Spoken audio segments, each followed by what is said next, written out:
इबादत अदा कर।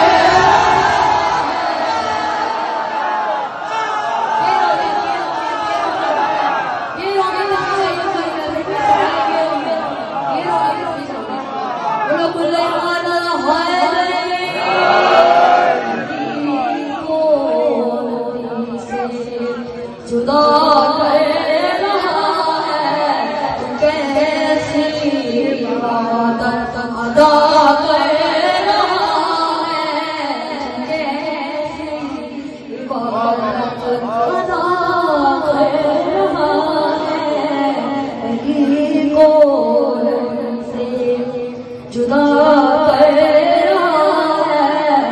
अब बुखारी जितने भी लोग तमाम सब जानते हैं कि पैगंबर सल्लल्लाहु अलैहि वसल्लम ने फरमाया इमाम अली का गुस्ताख हुआ जिसने वालिद का भी अब हिंदी में वालिद को पिता कहा जाता है। अब ये शेर सुनिए अली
संसार